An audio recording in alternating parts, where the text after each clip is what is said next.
बढ़ते हैं अगली खबर की ओर। एसआईआर को लेकर सुप्रीम कोर्ट ने सुना दिया है बड़ा फैसला। अब वोटर लिस्ट से नाम हटने पर नहीं जाएगी नागरिकता। कोर्ट ने कर दिया है साफ। ध्यान से सुनिएगा। देश की राजनीति और चुनावी माहौल के बीच आज सुप्रीम कोर्ट ने एसआईआर यानी स्पेशल इंटेंसिव रिवीजन को लेकर बड़ा फैसला सुना दिया है। कोर्ट ने साफ कर दिया है कि वोटर लिस्ट से किसी का भी नाम हटने का मतलब उसकी नागरिकता खत्म नहीं होना है। चीफ जस्टिस सूर्यकांत और जस्टिस जय माल्यबागची की बेंच ने इलेक्शन कमीशन के अधिकारों को भी सही ठहराया है। सुप्रीम कोर्ट के मुताबिक एसआईआर प्रोसेस पूरी तरह से संवैधानिक और कानूनी है। कोर्ट ने कहा है कि निष्पक्ष और पारदर्शी चुनाव के लिए वोटर लिस्ट का रिवीजन जरूरी है। इसी बीच 30 मई से देश के 16 राज्यों और 3 केंद्र शासित प्रदेशों में तीसरे चरण की एसआईआर प्रोसेस भी शुरू होने जा रही है। अब इस फैसले के बाद देश भर में एसआईआर को लेकर नई बहस तेज हो गई है।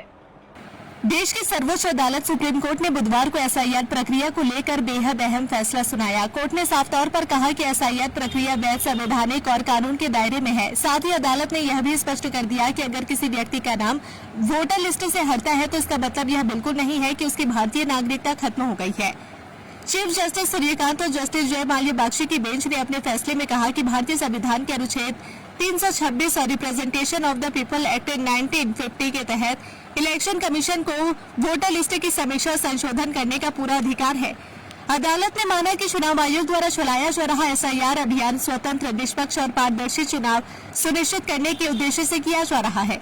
सुप्रीम कोर्ट ने अपने अवलोकन में कहा कि एसआईआर प्रक्रिया का सीधा संबंध लोकतंत्र और फ्री एंड फेयर इलेक्शन की संवैधानिक व्यवस्था से है। अदालत ने यह भी कहा कि इलेक्शन कमीशन ने अपने अधिकार क्षेत्र से बाहर जाकर कोई काम नहीं किया। कोर्ट के मुताबिक वोटर लिस्ट में नाम जोड़ना या हटाना केवल चुनावी रिकॉर्ड से जुड़ा प्रशासनिक विषय है।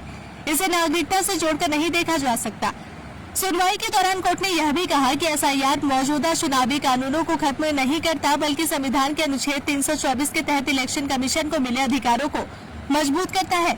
अदालत ने माना कि चुनाव आयोग का उद्देश्य केवल सही और अपडेटेड वोटर लिस्ट तैयार करना है ताकि चुनाव प्रक्रिया ज्यादा पारदर्शी बन सके। इसी बीच अब 30 मई से देश भर के 16 राज्यों और 3 केंद्र शासित प्रदेशों में एसआईआर का तीसरा चरण शुरू होने जा रहा है। इस दौरान वोटर लिस्ट की गहन जांच और संशोधन किया जाएगा। माना जा रहा है कि आने वाले चुनावों को देखते हुए यह प्रक्रिया काफी अहम साबित हो सकती है। सुप्रीम कोर्ट के इस फैसले के बाद राजनीतिक गलियारों में हलचल तेज हो गई है। एक तरफ इलेक्शन कमीशन की बड़ी कानूनी राहत मिली है तो वहीं दूसरी तरफ विपक्षी दल अब इस फैसले पर अपनी प्रतिक्रिया दे रहे हैं। फिलहाल सुप्रीम कोर्ट ने साफ संदेश दिया है कि वोटर लिस्ट संशोधन प्रक्रिया लोकतंत्र का हिस्सा है और इसे नागरिकता से जोड़कर भ्रम फैलाना सही नहीं होगा।